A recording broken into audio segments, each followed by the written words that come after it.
Yeah, for us, we always look at the team, right? So we really believe having a very strong team, no matter what the idea they will actually flip the company.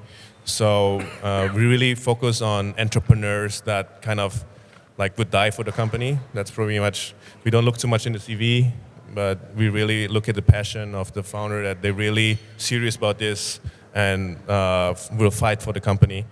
But at the same time,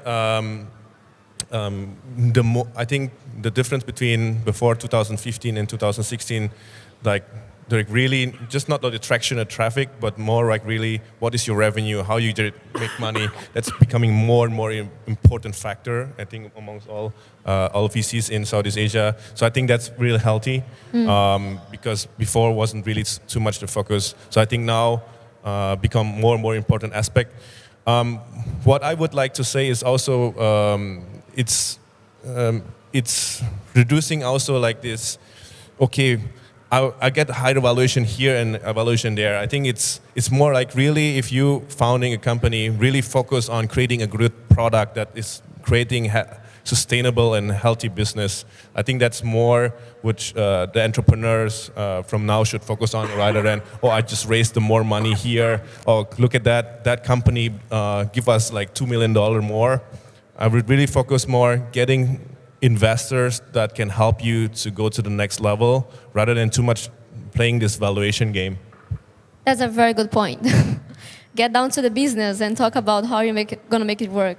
Maybe I can just add on a few words to my fellow panelists. I mean, setting valuations and investing on a certain valuation is always also a very strategic game, because there's risks as a founder to be raising money at a too high valuation, and there's risks as a founder to be raising money at a too low valuation.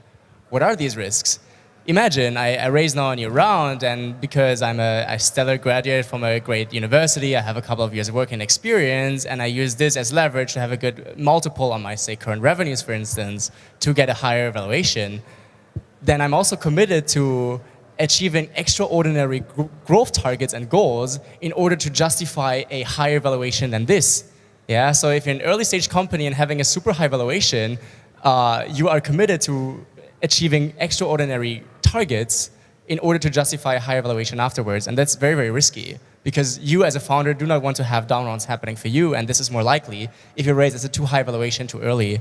Same for a too low valuation, where you're talking about, hey, you as a founder, you're raising right now a seed round and you're diluting 40%. What's really your commitment in this company, and how do you believe in growing and giving away so much of your equity in an early stage? So yes, valuation is a risky game, but just because you have to want to raise it at a too high valuation doesn't necessarily mean it's good. That's a very good point. And some founders blame VCs for pushing their companies to do only numbers, but I'm like, you were responsible for committing to such a high valuation and having people influencing your decision making. Basically, high valuations bring a lot of influence in the early stage of the company, right?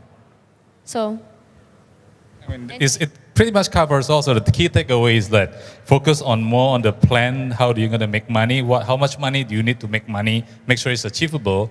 That round you raise, and then just do because you're in early stage anyway. Early stage is quite easy, right? It's more science. It's quite easy. That's 25 to 30% dilution is normal. I mean, you usually give that much away, depending on obviously the market, but. Don't think too much of the valuations, because early stage you're gonna delay the conversation, and then your next round is gonna be horrible. Yeah. So, yeah. I think the outcome of this is, in my point of view, we are more cautious. And if you're expecting to raise funds, be prepared to be asked more consistently about your monetization, your revenue streams, and your profitability sooner than later. Although VCs are more than willing to invest in you to see the long term of your product, of educating the customers on using your product, but that must come with a consistent plan, backing that up. All right, guys, thank you so much. We had a very short time, but very effective message. Thank you all for the time. Thank you, Laís. Thank you, Laís. You've been a really wonderful moderator. It's one of the most interesting panel discussions of the day. So we'd like to say thanks, and I'd like to invite Santo to present a little token of appreciation to our moderator and speakers. It is a big challenge for founders to maintain appropriate valuation, right? It's not just the startup companies, but also the founders. not to evaluate too low, not to evaluate too high, and how much money to make to validate and to make it feasible. Yeah, that's a really good takeaway from Antonny Liem and also from Leon. Let's take a group selfie for this selfie campaign that we have here in Global Mobile Apps Summit and Awards. All right. Oh, hang on. 4, 3, 2, 1. There you go. Yeah, great. Thank you so much, Laís.